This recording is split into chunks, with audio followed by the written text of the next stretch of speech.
Friends, इस lecture में मैं आपको डायमेंशंस के बारे में बताने वाला हूँ। हम जानते हैं कि हम कोई भी अगर अपनी ड्राइंग को कंप्लीट करते हैं तो डायमेंशन उसमें एक बहुत इम्पॉर्टेंट पार्ट होता है। और बिना डायमेंशन के हमारी जो टेक्निकल ड्राइंग्स हैं उसकी कोई ज़्यादा सिग्निफिकेंस नहीं है, बिकॉज डायमेंशन एक हमारी ड्राइंग का एक इंटीग्रल पार्ट है। तो डायमेंशन एक्चुअली बहुत प्रकार की होती हैं, और यहाँ पे आप देख सकते हैं कि ऑटो कैड में डायमेंशन का एक अलग से टैब दिया हुआ है। तो जब आप इस टैब पे जाके क्लिक करते हैं तो हमारे पास अनेक प्रकार की डायमेंशंस यहाँ पर शो हो रही हैं। और अलग अलग टाइप के ऑब्जेक्ट्स पे अलग अलग टाइप के पैरामीटर्स या डायमेंशंस को शो करने के लिए हमारे पास डिफरेंट टाइप की डायमेंशंस यहाँ पर अवेलेबल हैं। तो इस रीज़न से मैंने इस लेक्चर को डायमेंशन वाले पार्ट को एक्चुअली 3 लेक्चर्स में डिवाइड किया हुआ है, पार्ट 1, पार्ट 2 एंड पार्ट 3। तो पार्ट 1 के अंदर आज फ्रेंड्स हम सबसे पहले लीनियर डायमेंशन से लेके और डायमेंशन ब्रेक तक के कमांड्स को कवर करेंगे। और उसके बाद हम लोग क्विक डायमेंशन के बारे में भी डिस्कस करेंगे। तो आइए चलते हैं, स्टार्ट करते हैं अपना डायमेंशन का पहला पार्ट। और सबसे पहले हम देखते हैं लीनियर डायमेंशन। तो फ्रेंड्स, हम जानते हैं कि डायमेंशन स्टार्ट करने से पहले हमें ऑब्वियसली कोई ऑब्जेक्ट ड्राइंग का होना चाहिए स्क्रीन के ऊपर, तभी हम उसको डायमेंशन कर पाएंगे। तो मैं यहाँ पर एक रेक्टेंगल बना लेता हूँ और इसका डायमेंशन हमने किया 100 बाई 50। जूम एक्सटेंड्स और ये ड्राइंग हमारी स्क्रीन पे आ जाती है।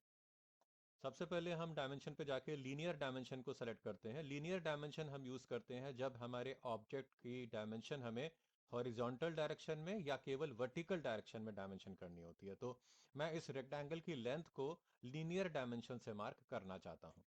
और हमेशा डायमेंशन करते हुए आप ये ध्यान रखिए कि हमें ऑब्जेक्ट स्नैप को ऑन कर लेना चाहिए, जिससे कि हम अपने ऑब्जेक्ट के स्पेसिफिक पोजीशंस को या पॉइंट्स को बिल्कुल एक्यूरेसी के साथ में सेलेक्ट कर सकें।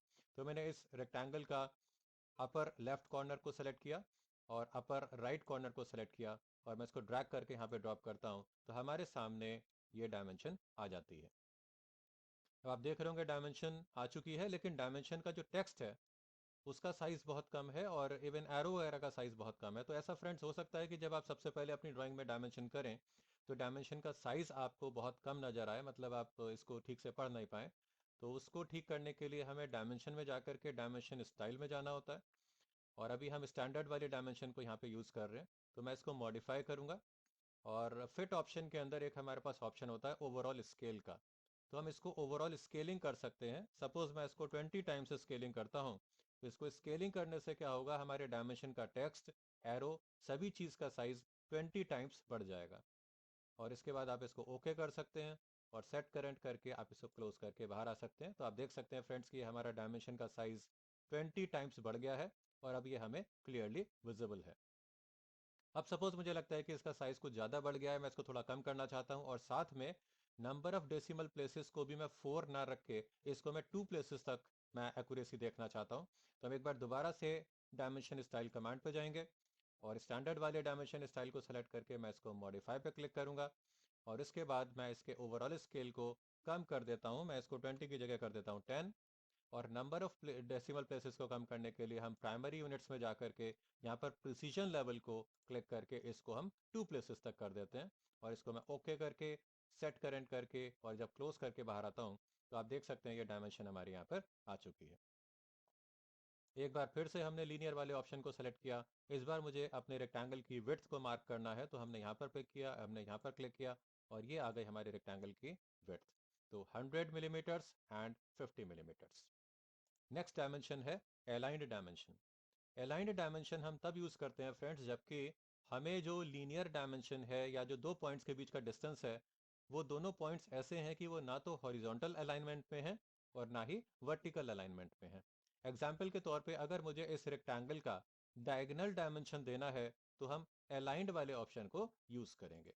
तो मैंने लोअर लेफ्ट पॉइंट को सेलेक्ट किया और अब अपर राइट कॉर्नर को सेलेक्ट किया और ये आ गया हमारे रेक्टेंगल का डायगोनल डिस्टेंस 111.80। अगला डायमेंशन है आर्क लेंथ। किसी भी आर्क की अगर हमें लेंथ स्पेसिफाई करनी है तो हम आर्क लेंथ वाले ऑप्शन को यूज करेंगे। मैं सबसे पहले यहाँ पर एक आर्क बना लेता हूँ, 3 पॉइंट के द्वारा हमने यहाँ पे एक आर्क बनाया। अब इस आर्क की लेंथ हमें यहाँ पर शो करनी है तो हम आर्क लेंथ पे क्लिक करेंगे और आर्क के ऊपर क्लिक करके हम ड्रैग करके जहां पर भी क्लिक कर देंगे ये आर्क लेंथ को वहीं पर प्लेस कर देगा। आर्क लेंथ के लिए फ्रेंड्स आप देख सकते हैं ये सेमी सर्कल का एक सिंबल हम लोग यूज करते हैं और इसके आगे जो न्यूमेरिक वैल्यू लिखी है वो इस आर्क की टोटल लेंथ है। नेक्स्ट डायमेंशन है ऑर्डिनेट। ऑर्डिनेट डायमेंशन को फ्रेंड्स हम लोग यूज करते हैं किसी भी एक स्पेसिफिक पॉइंट के कोऑर्डिनेट्स को मार्क करने के लिए। सपोज मैं इस डायमेंशन को यहाँ पे डिलीट कर देता हूँ और इस रेक्टेंगल के लोअर लेफ्ट कॉर्नर के मुझे एक्स कोऑर्डिनेट और वाई कोऑर्डिनेट की वैल्यूज को यहाँ पर स्क्रीन पर शो करना है, तो हम ऑर्डिनेट वाले ऑप्शन को सेलेक्ट करेंगे। अब मुझे इस पॉइंट को सेलेक्ट करना होगा। अगर मैं इसको नीचे की तरफ ला करके यहाँ पर क्लिक करता हूँ तो ये हमारे इस कॉर्नर का एक्स कोऑर्डिनेट हो जाता है। और इसी प्रकार अगर मैं इस पॉइंट को दोबारा सेलेक्ट करके और इसको मैं लेफ्ट की तरफ ले जाके क्लिक करता हूं तो ये हो जाएगा वाई कोऑर्डिनेट। तो ये हमारे इस कॉर्नर का एक्स कोऑर्डिनेट है और ये हमारे कॉर्नर का वाई कोऑर्डिनेट है। ये एक्स कोऑर्डिनेट वैल्यू और वाई कोऑर्डिनेट वैल्यू आ रही है with respect to the origin point. तो इस पॉइंट का ओरिजिन पॉइंट से हॉरिजॉन्टल डिस्टेंस है 7.34 और इस पॉइंट का ओरिजिन पॉइंट से वर्टिकल डिस्टेंस है 4.14। अगला कमांड, अगला डायमेंशन है रेडियस। रेडियस आप जानते हैं किसी भी आर्क का रेडियस अगर मुझे मार्क करना है या किसी सर्कल का रेडियस अगर मुझे मार्क करना है तो हम इस पर्टिकुलर कमांड को यूज कर सकते हैं। सपोज मैं यहाँ पर एक सर्कल बना लेता हूँ और इस सर्कल का रेडियस है 25 मिलीमीटर्स। अब देखिए मैं डायमेंशन पे जाके रेडियस पे क्लिक करता हूँ और जैसे ही मैं सर्कल के ऊपर क्लिक करता हूँ तो ये हमें इस सर्कल का रेडियस मिल जाएगा। रेडियस को स्पेसिफाई करने के लिए हम आर सिंबल को यूज करते हैं और इसके आगे आपको रेडियस का न्यूमेरिक वैल्यू मिल रहा है 25 मिलीमीटर्स। इसी तरह से हम चाहें तो इस आर्क का भी रेडियस हम प्लेस कर सकते हैं। तो हमने रेडियस कमांड लिया, हमने यहाँ पर क्लिक किया और ये आ गया हमारे इस आर्क का रेडियस 37.50 मिलीमीटर्स। इसके बाद फ्रेंड्स हम पहले डायमीटर वाले ऑप्शन को देखेंगे, उसके बाद फिर हम जॉग्ड वाले ऑप्शन पे वापस आएंगे। अब देखिए मैं डायमीटर देखना चाहता हूं तो आप जानते हैं कि डायमीटर के लिए भी बिल्कुल रेडियस की तरह से हम ऑब्जेक्ट को सेलेक्ट कर लेंगे और ये आ जाएगा हमारे ऑब्जेक्ट का डायमीटर। डायमीटर के लिए सिंबल आता है फाई और फाई के आगे जो न्यूमेरिक वैल्यू लिखी है वो इस ऑब्जेक्ट का डायमीटर है। तो जो सर्कल का डायमीटर है 50 मिलीमीटर्स। इसी तरह से अगर हम डायमीटर इस आर्क का मार्क करना चाहते हैं तो हमने डायमीटर ऑप्शन पर क्लिक किया, यहाँ पर क्लिक किया और ये आ गया हमारे आर्क का डायमीटर 75 मिलीमीटर्स। एक यहाँ पर ऑप्शन आपको नजर आ रहा होगा फ्रेंड्स, जॉग्ड डायमेंशन। जॉग्ड ऑप्शन एक्चुअली तब यूज होता है जबकि हम किसी ऐसे सर्कल या आर्क पे काम कर रहे हैं जिसका कि सेंटर पॉइंट उससे काफी दूरी पर है। मतलब इस सर्कल या रेडियस, इस आर्क का जो रेडियस है वो काफी ज्यादा है। तो मैंने यहाँ पर एक आर्क बनाया जो काफी फ्लैट है। इसका मतलब क्या है कि इसका सेंटर पॉइंट की दूरी इस आर्क से काफी ज्यादा होगी। तो एक तो इस पे रेडियस लगाने का तरीका है कि हम यहाँ पर क्लिक करें तो ये रेडियस यहाँ पे आ जाता है। इसके बाद अगर हम डायमेंशन स्टाइल में जाके मॉडिफाई करते हैं और यहाँ पर एक फिट ऑप्शन के अंदर एक ऑप्शन होता है draw dimension line between extension lines, और इसको मैं ऑन कर लेता हूँ यहाँ पे और मैं इसको ओके करके सेट करंट करके और क्लोज करके बाहर आता हूँ।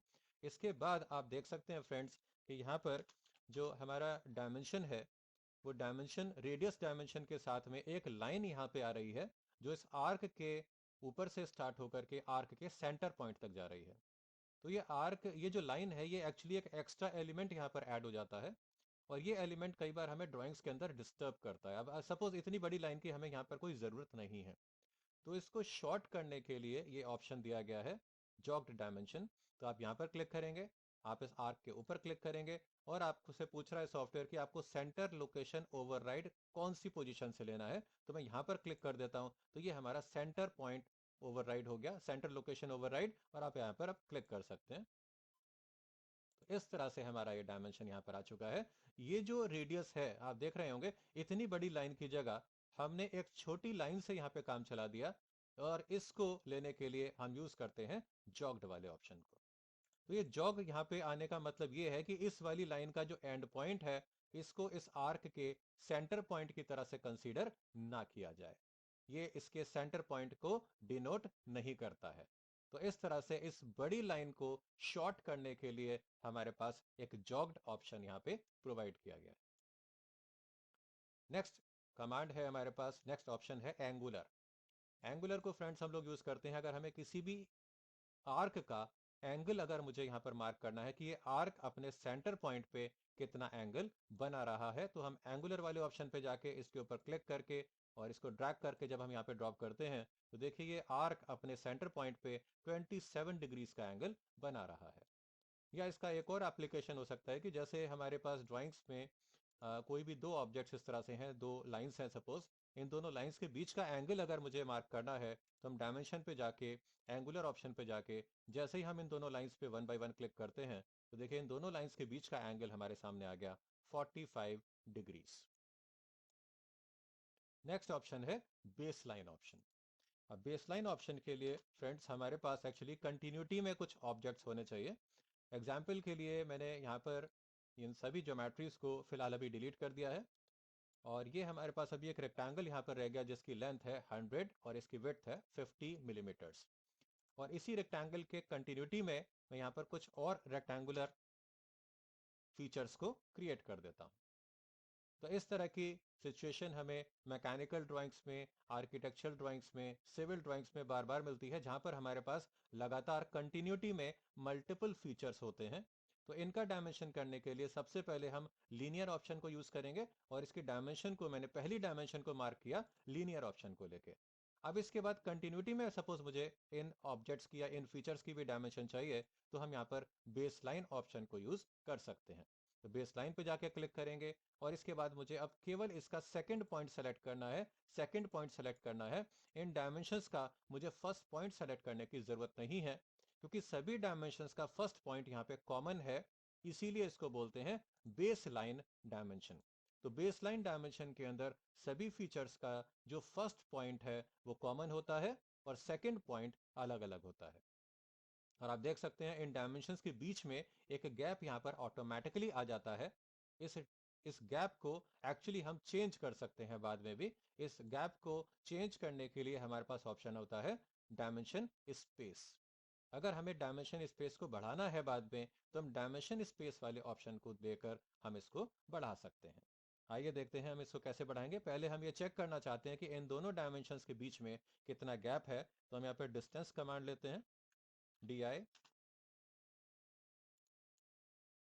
आई, और हमने इसके एंड पॉइंट को क्लिक किया, हमने इसके एंड पॉइंट को क्लिक किया और इनके बीच का गैप है 3.8 मिलीमीटर। सपोज मैं इनके डायमेंशंस के बीच के गैप को बढ़ा के 6 मिलीमीटर करना चाहता हूं तो मैं डायमेंशन पे जाकर के डायमेंशन ब्रेक पे क्लिक सॉरी मैं डायमेंशन स्पेस पे क्लिक करूंगा और सेलेक्ट बेस डायमेंशन मेरे से पूछ रहा है, तो बेस डायमेंशन ये है। डायमेंशन स्पेस को मैंने यहाँ पे टाइप किया 6 मिलीमीटर्स और अब जिन डायमेंशंस का मुझे गैप बढ़ाना है उनको मैंने यहाँ पे सेलेक्ट कर लिया है और जैसे ही मैं इसको ओके करता हूँ और एंटर वैल्यू, अब एक्चुअली मुझे यहाँ पर वैल्यू देनी है 6। जैसे ही मैं इसको एंटर करता हूँ आप देख सकते हैं कि डायमेंशंस के बीच का जो गैप है वो बढ़ के 6 मिलीमीटर्स हो जाता है। तो इस तरह से कभी भी बेस लाइन डायमेंशन को यूज करने के बाद अगर आपको डायमेंशंस के बीच के गैप को कम करना है या बढ़ाना है तो आप डायमेंशन स्पेस वाले ऑप्शन को यूज कर सकते हैं।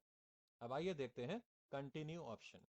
तो कंटिन्यू ऑप्शन के लिए फ्रेंड्स मैं इसी वाले जो तीन हमने अभी रेक्टेंगल्स बनाए हैं इनको मैं यहाँ पर कॉपी कर लेता हूँ।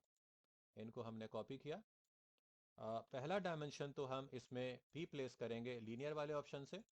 तो हमने इस वाले पॉइंट को सेलेक्ट किया, इस वाले पॉइंट को सेलेक्ट किया, ये आ गया हमारा फर्स्ट डायमेंशन। इसके बाद आगे के रेक्टेंगल्स के डायमेंशन लेने के लिए अब हम कंटिन्यू वाले ऑप्शन पे जाते हैं और केवल सेकंड पॉइंट को सेलेक्ट करते हैं, केवल सेकंड पॉइंट को सेलेक्ट करते हैं तो देखिए कंटिन्यूटी में ये हमारी सारी डायमेंशंस आ जाती हैं। इसमें हमें दोनों ही फायदे हैं। एक तो हमें दो की जगह केवल एक सिंगल पॉइंट को सेलेक्ट करना पड़ रहा है तो डायमेंशन करने में हमें समय भी कम लगेगा, और दूसरा इसमें डायमेंशन सब के सब एक बिल्कुल लेवल पे अलाइंड हैं तो आपकी डायमेंशंस देखने में भी आपको ज़्यादा अच्छी नज़र आएंगी। तो ये होता है कंटिन्यू ऑप्शन। इसके बाद लास्ट ऑप्शन हम देखेंगे अभी फिलहाल, dimension break. Dimension break option friends हम लोग तब यूज करते हैं जबकि हमारी डायमेंशन को कोई भी एक फीचर या एक से अधिक फीचर सपोज इस तरह से क्रॉस कर रहा होता है और जैसे इस इस जगह पर यहाँ पर हमारी डायमेंशन लाइन बीच में ब्रेक होनी चाहिए। अब दोनों के दोनों चीज़ें कंटिन्यूटी में है, हमारा फीचर भी कंटिन्यूटी में है और डायमेंशन भी कंटिन्यूटी में है। तो ऐसी सिचुएशन में कई बार हमें ड्राइंग्स को पढ़ने में कंफ्यूजन हो सकता है। तो ऐसे में हम ऑप्शन लेते हैं डायमेंशन ब्रेक। तो हमने डायमेंशन ब्रेक पे क्लिक किया, हमसे सॉफ्टवेयर पूछ रहा है select dimension to add the break. तो हमने यहाँ पर मल्टीपल ऑप्शन सपोज ले लिया, नहीं अभी हमारे पास एक ही डायमेंशन चलिए यूज करते हैं, तो हमने इसको सेलेक्ट कर लिया यहाँ पर। अब हमें कहता है select object to break dimension, तो हमें इस ऑब्जेक्ट को यहाँ पर क्लिक करना है, ऑब्जेक्ट को यहाँ पे क्लिक करना है। तो देखिए फ्रेंड्स, इसने डायमेंशन लाइन को बीच में से ब्रेक कर दिया और अब हमारा फीचर यहाँ पे कंटिन्यूटी में है और हमें पता है कि this is the feature and this is the dimension line. तो इस तरह से हम डायमेंशन ब्रेक के द्वारा डायमेंशंस लाइन को बीच में ब्रेक कर सकते हैं। अगर मुझे इस ब्रेक को रिमूव करना है तो हम डायमेंशन पे जाके डायमेंशन ब्रेक पे जाके क्लिक करेंगे और यहाँ पर डायमेंशन को सेलेक्ट करने के बाद में हम यहाँ पर आर ऑप्शन देंगे। आर का मतलब है ब्रेक को रिमूव करना चाहते हैं, तो यहाँ पर डायमेंशन ब्रेक को ये सॉफ्टवेयर रिमूव कर देता है। और इसके बाद चलिए एक ऑप्शन मैं आपको और बता देता हूं जो हमने पहले डिस्कस किया था, और वो है क्विक डायमेंशन। अगर किसी भी इस तरह के ऑब्जेक्ट्स पर आपको क्विक डायमेंशन प्लेस करनी है, सभी फीचर्स को डायमेंशन करना है फ्रेंड्स, तो आप क्विक डायमेंशन ऑप्शन में जाके सारे फीचर्स को एक साथ सेलेक्ट कर लीजिए। क्लिक करके आप ड्रैग करके जैसे ही ड्रॉप करेंगे, देखिए सारी डायमेंशंस हमारे सामने एक बार में आ जाती हैं। इसके अंदर फिर हमारे पास ऑप्शन होता है कि आपको कंटिन्यूस डायमेंशंस देनी है या आपको स्टैकर्ड डायमेंशन देनी है, बेस लाइन वाली डायमेंशनिंग करनी है, ऑर्डिनेट वाली डायमेंशनिंग करनी है। लेकिन इस पर्टिकुलर ऑप्शन को ज़्यादातर हम लोग कंटिन्यूस डायमेंशन के लिए ही यूज़ करते हैं। इसी प्रकार मैंने फिर से क्विक डायमेंशन ऑप्शन लिया, तीनों को सेलेक्ट कर लिया, एंटर किया और इस बार मैं इन तीनों फीचर्स की वर्टिकल डायमेंशन मुझे यहाँ पर मिल जाती हैं। तो बहुत ही जल्दी अगर आपको डायमेंशन करनी है अपनी ड्राइंग के अंदर, तो हम क्विक डायमेंशन वाले ऑप्शन को यूज करके डायमेंशंस को बहुत जल्दी से प्लेस कर सकते हैं। तो इस लेक्चर में फ्रेंड्स इतना ही। अगले लेक्चर में हम आगे के डायमेंशन ऑप्शंस को ट्राई करेंगे। दोस्तों, अगर आप भी कैड सॉफ्टवेयर्स में एक्सपर्ट बन के डिजाइन के फील्ड में आना चाहते हैं तो ज्वाइन करिए हमारे ऑनलाइन कैड ट्रेनिंग प्रोग्राम्स, जो बिल्कुल बिगनर लेवल से स्टार्ट होके आपको एडवांस लेवल तक लेके जाएंगे। और वैसे भी इन प्रोग्राम्स पर अभी बहुत जबरदस्त डिस्काउंट्स चल रहे हैं, तो हमें नीचे दिए हुए नंबर पर जल्दी ही कांटेक्ट करें।